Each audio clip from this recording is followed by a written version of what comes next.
जी बच्चों, next lecture हम शुरू करते हैं और इसमें मैं 2 ही पॉइंट्स को डिस्कस करूँगा। चूँकि वीडियोज़ लेंथी हो जाती है, इसी बेस पर मैं चाह रहा था कि कम से कम टाइम लगे इसके ऊपर। अच्छा, मैंने 2 लिखे हैं, आज हमारे क्वेश्चंस हैं, उसी सीक्वेंस को लेके चलते हैं। करेक्ट फॉर्म ऑफ वर्ब को हमने इस यहाँ पर फिल करना है। सेंटेंस लेते हैं, सेंटेंस हमारा ये है, he treated me as if I dash his servant. I dash his servant. I am his servant. I have been his servant. I was his servant. or I were his servant. ये 4 option हमारे पास है, तो देखेंगे कि कौन सा इसके blank में आना चाहिए और कौन से जो नहीं आते हैं वो क्यों नहीं आते, और जो आ रहा है वो क्यों आ रहा है। हमारे पास 4 ऑप्शंस में से पहला है आई एम।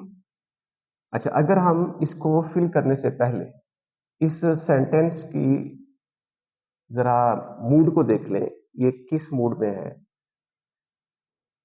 उसने मेरे साथ सलूक किया एज इफ, जैसा कि, गोया कि, गोया कि मैं कोई ऐसा हूं। ये असल में ये आप खुद आप सेंस कर सकते हैं इसको कि ये क्या कहना चाहते हैं।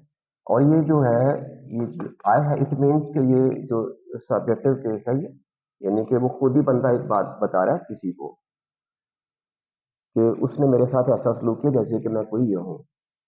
अब इसका मतलब इस पे गौर करना कि जो सब्जेक्ट है इसके हवाले से हम कुछ क्लैरिटीज लेंगे। और ये जो एज इफ है, ये आपका कंजंक्शन है। कंजंक्शन इसलिए है क्योंकि इसने 2 क्लासेस को जोड़ा हुआ है। और एज इफ का मतलब कि जैसे मैं हूं, मतलब मैं नहीं हूं, एक फर्ज की हुई बात कर रहा हूं।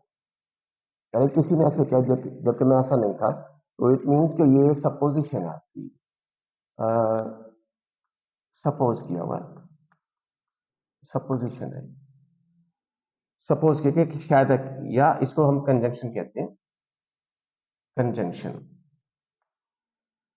अच्छा, इन चीजों को मैं इसलिए लिख रहा हूं, बता रहा हूं कि क्योंकि इसकी बेस पर हमने इन ऑप्शंस में से किसी को चुनना है। अगर वो ये कहता है कि आई एम, मैं हूं इसका नौकर या गुलाम, तो कहने का मतलब ये कि अगर वो एम लिखता है, इट मीन्स कि वो है। मैं हूं, मैं हूं, यानी कि अब मैं हूं, प्रेजेंट में आ गया ये मैं हूं। लेकिन अगर आप पीछे देखें इसके, तो ये है ट्रीटेड इज अ पास्ट। जब आप पास्ट को लिखते हैं तो कंजंक्शन को यूज करते हुए आगे भी पास्ट को आना चाहिए था ताकि सीक्वेंस बना रहे। मैं हूं, ये हो सकता है ऐसा, ये ऑप्शन आ सकती थी। और क्यों आ सकती थी कि अगर ये प्रेजेंट होता तो he treats me as if I am, तो ये चूंकि ये पास्ट है तो लिहाजा इसको तो ऑप्शन खत्म हो गया। अच्छा, as if I have been का मतलब मैं रहा हूं। मतलब कि जैसे हम कहते हैं वेयर हैव यू बीन, आप कहाँ रहे हो, तो वो कहते हैं जी आई हैव बीन। ये होने की स्टेट को बयान करते हैं कि मैं हूं। अगर तो वो है भाई, अगर कौन क्या बयान कर रहा है कि कह रहा मैं पहले था, और उसी वजह इसका मतलब है कि वो एडमिट करे कि हाँ मैं था, जबकि वो तो कहता है मैं नहीं था। लिहाजा जो हैव बीन है ये शो करता है कि पास्ट में वो ये ये रहा है, यानी कि वो था, और अब कहता है कि मैं नहीं हूं। तो जबकि वो खुद बंदा जब कह रहा है कि मैं हूं, तो फिर उसको बताने की क्या जरूरत थी कि मैं हूं, कि मैं नहीं हूं, जबकि उसके माना है कि मैं हूं। आई हैव बीन शो करता है कि मैं हूं। लिहाजा हमने तो उसको निगेट करना है कि वो नहीं है या मैं नहीं हूं। तो एज इफ शो करते हैं कि आपका जो आने वाला सब्जेक्ट है वो एक फर्ज किया हुआ है, असल में वो नहीं है, असल में नहीं है, जबकि हमने इसको फर्ज किया, असल में हकीकत में वो नहीं था। लिहाजा हम यहां पर ये शो करेंगे कि वो नहीं है। हैव बीन का मतलब है कि तो वो रहा है, वो था। अच्छा, अब आ जाइए, ये तो भी नहीं नहीं हो सकता। अच्छा, आई वॉज का मतलब कि मैं था, मैं था। अगर वो था तो फिर बयान करने की क्या जरूरत थी उसको? वो तो कहता है कि मैं नहीं था। वॉज शो करता है कि वो था, लेकिन जो एज इफ है ये आपका फर्ज की हुई बात है, कंफर्मेशन नहीं है इसके अंदर, ये तो सपोज कर रहा है। तो लेकिन ये शो करता है कि वो था। अगर अगर आप यहां पर वॉज लिख देते हैं तो मतलब क्या बनता है, ये मैं आपको बता दूं। इसका मतलब ये है कि आई वॉज का मतलब है आई वॉज हिज सर्वेंट। इसमें ये जो वॉज है ये शो करता है वर की बजाय अगर हम वॉज लिख देते हैं तो ये जो है ये शायद के माने में आता है, ये शायद वो था। याद रखिए कि इसमें और इसमें बड़ा फर्क है। अगर आप वॉज लिखते हैं तो ये दुरुस्त हो सकता है, ये दुरुस्त होगा, लेकिन क्योंकि वो बंदा खुद अपना बयान दे रहा है कि मैं नहीं हूं, क्योंकि इसके जो सीक्वेंस है ये बता रहा है कि वो तो उसने तो कह दिया लेकिन जबकि मैं नहीं था।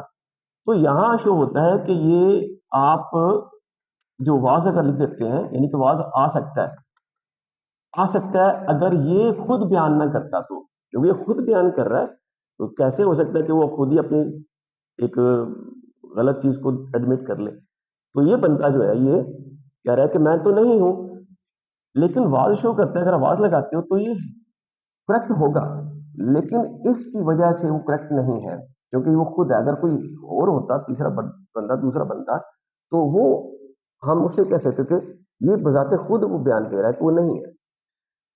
वॉज का मतलब ये है कि इसमें शायद के, इसका मतलब शायद है कि वो हो, मतलब गुंजाइश है कि शायद वो ऐसा हो, इसमें गुंजाइश है कि शायद वो हो। लेकिन ये बंदा, ये जो आदमी है, ये पर्सन है, ये तो कहना चाहता है कि मैं नहीं हूं, तो यहां पर फिर होने की गुंजाइश तो नहीं होनी चाहिए। प्योरली कि वो कहता है कि मैं नहीं हूं, लिहाजा अगर वर लिखते हैं तो फिर क्या है, वर लिखते हैं तो ये बनता है कि मैं नहीं हूं, गोया कि मैं उसका गुलाम, मतलब कहने का कि मैं नहीं हूं। ये कहता है कि वो बंदा मुझे ऐसे ट्रीट कर रहा है जैसे कि मैं उसका गुलाम हूं, जबकि मैं नहीं था। तो वर जो होता है इसमें होता है कि ये निगेशन है किसी चीज के ना होने की, कि वाकई क्लियर कट मैं नहीं हूं। आई वर के जैसे मैं हूं, कि जैसे मैं था, तो वो वहां पर अगर वर लिखते हैं यानी कि दोनों ही ठीक है, लेकिन दोनों इसलिए ठीक है जब आपका ये सब्जेक्ट कुछ और कोई और होता, कोई और पर्सन होता है, वो बजाते खुद ना होता जो बयान दे रहा है, वो डूअर ना होता। ये डूअर है यानी कि इसके मतलब का बात हो रही है, वो खुद ही बयान दे रहा है और खुद वो है, लिहाजा ये तो हो नहीं सकता। अब ये वर है जो है इसमें गुंजाइश है कि वो नहीं है। वर का मतलब है कि वो नहीं है। अच्छा एक बात और भी है इसके अंदर, अगर बिकॉज एज इसकी जगह पे आप बिकॉज लगा देते हो, यानी इसे आप इस टाइप का सेंटेंस बनाते हैं जिसमें ये हो कि बिकॉज ही वॉज मैड, तो फिर बिकॉज लगाने से कंफर्मेशन हो जाती है कि हाँ, बिकॉज को लगाने से आप कंफर्म, इसमें क्या है, इसमें यह था कि वो शायद हो, लेकिन इसमें वर में क्या है कि वो बिल्कुल भी नहीं है।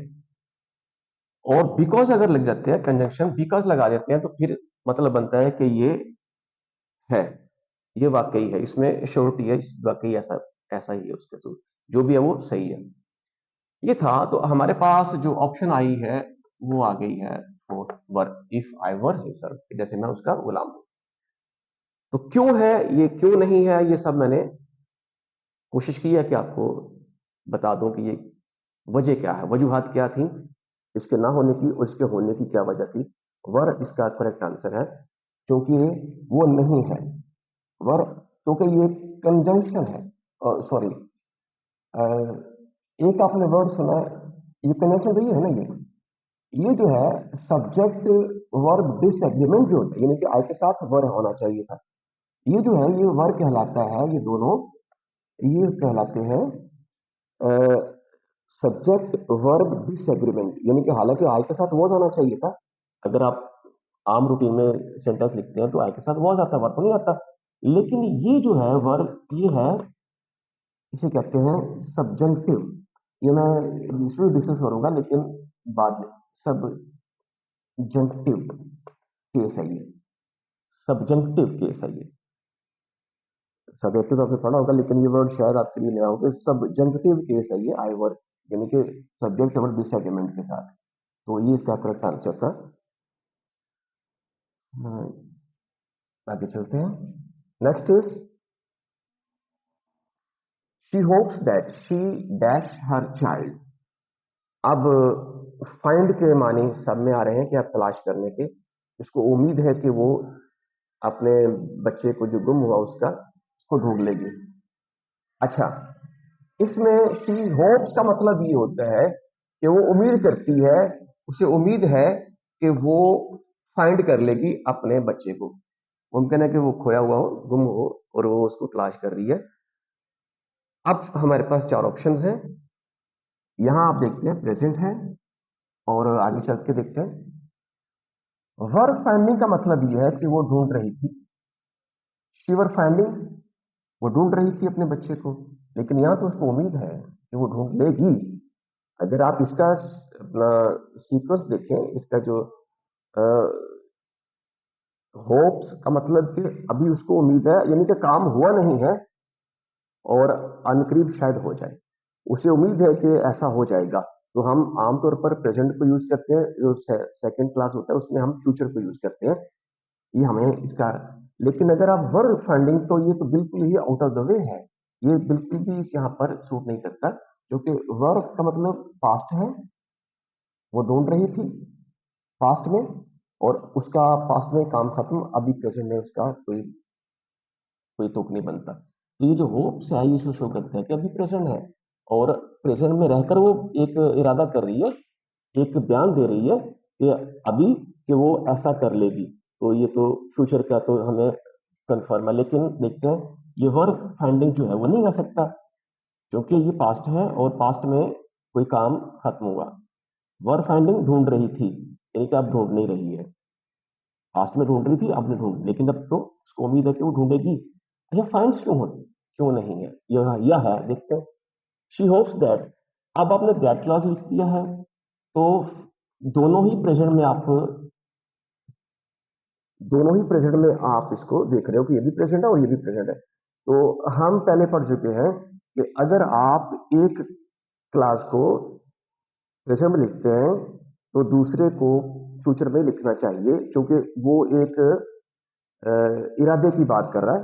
इससे हमें शो होता है कि कोई एक इरादा है जो आइंदा के लिए, इन फ्यूचर आप कोई डिसीजन ले रहे हो, कोई आप प्लान कर रहे हो फ्यूचर के लिए। तो फाइंड्स तो नहीं हो सकता, क्योंकि ये प्रेजेंट है, तो ये प्रेजेंट है, इसलिए इसको हम नहीं लिखेंगे, फाइंड्स नहीं आएगा।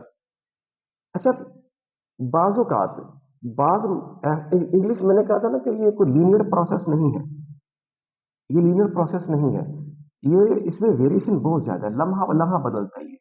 यानी यहाँ कुछ कह रहे हो, फौरन ही दूसरी जगह पे भी वही चीज को आप किसी और तरह से बयान कर रहे होंगे। लिहाजा इसमें कोई फिक्सेशन नहीं है, फिक्सेशन नहीं कर रही है, जो आपका प्रेजेंट सिचुएशन है बस उसी को डील करेंगे, प्रेजेंट को सिचुएशन को देखेंगे कि उसके लिहाज से कोई इसका कानून कायदा नहीं। आप रटना मत कि ये कानून मैंने पढ़ा था तो बस हर जगह पे ऐसे ही अप्लाई होगा, नहीं, ऐसा नहीं है। तो ये कुछ चीजें देखें, प्रेजेंट में रहते हुए भी हम पास्ट की बात कर लेते हैं, ये पास्ट की बात को हम प्रेजेंट में भी शो कर लेते हैं। अगर मैं ये कहूं ही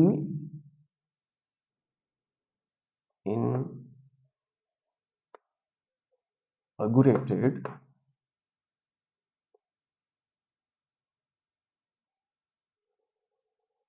he inaugurates in 1940। अब देखिए, बात तो बहुत ज्यादा पास्ट की है, लेकिन हम प्रेजेंट में भी इसको लिखकर करेक्ट करेक्ट स्टेटमेंट दे सकते हैं, यानी कि ये जो है ये प्रेजेंट इंडेफिनिट में भी हम लिख सकते हैं, याद रखिएगा। लिहाजा इसी तरह मैं कहता हूँ कि कोई इसमें कोई फिक्सेशन नहीं है, बस जो सिचुएशन आप देख रहे हो प्रेजेंट में वही आपका असल है। आप हमेशा, वो कहते हैं ना कि फेस वैल्यू नहीं,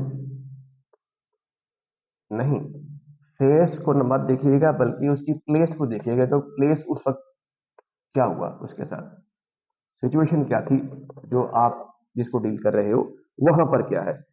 फेस वैल्यू नहीं बल्कि प्लेस वैल्यू को डिस्कस करते हैं, उसको डील करते हैं। तो जो प्लेस है उसके लिहाज से, तो यहां पर हमारे पास फाइंड्स नहीं आएगा। आप जाइए, आ जाइए इसके ऊपर, विल फाइंड। विल फाइंड का मतलब ये है कि वो तलाश कर लेगी। अच्छा, प्लानिंग तो है इसके अंदर, प्लान तो है, तो हमें हमें विल शेल को तो यूज कर सकते हैं हम। ये करेक्ट है, करेक्ट है। उसकी रीजन कि उसने एक प्लान किया है, और वो हमेशा प्लान आने वाले वक्त के लिए ही होता है, और वो फ्यूचर है। सब्जेक्ट और विल शेल और first form of the verb, ये आपका करेक्ट आंसर है। लेकिन लेकिन अभी भी हम फाइनल नहीं करेंगे। अभी देखेंगे कि समटाइम हमें लगता है कि ये फाइनल है, लेकिन उससे अगले ऑप्शंस ऑप्शंस आपने चारों ही देखनी है। कभी भी फौरन देखते हुए मत टिक कर दिएगा, मुझे रटा था, मुझे पता था, मैंने पढ़ा था कि यही इसका जवाब, नहीं। बल्कि चार ऑप्शंस को देखिए, मुमकिन है कि उससे बेहतर आपको जवाब उसमें दूसरे ऑप्शन में मिल जाए। लिहाजा कभी भी जल्दी मत कीजिएगा कि फौरन टिक मत कीजिएगा, जब तक कि चारों को ना पढ़ लो, आप जय नशीन ना कर लो। तो वो विल फाइंड, इसलिए मैं इसको कह रहा हूँ ये तो है, लेकिन अभी ये चौथे को भी हम डिस्कस करेंगे। Will finds. और याद रखिएगा कि विल फाइंड्स का मतलब ये है कि आप एक विल शेल लगा रहे हो, ये मॉडल्स भी होते हैं और ये ऑक्सिलरीज होती हैं, हेल्पिंग वर्ड्स भी होते हैं। यानी कि ये विल फाइंड्स का मतलब कि फाइंड को वो हेल्प कर रहा है, ये हेल्पिंग वर्ब यहाँ पर है, ऑक्सिलरी वर्ब है।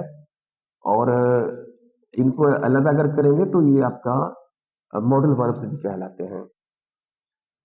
तो इसके बाद हम कभी भी फर्स्ट फॉर्म के साथ एस या एस नहीं लिखते हैं। ये है मॉडल्स के बाद, ऑक्सिलरी वर्ब्स के बाद हम एस के साथ, फर्स्ट फॉर्म के साथ एस या एस को नहीं लिखेंगे।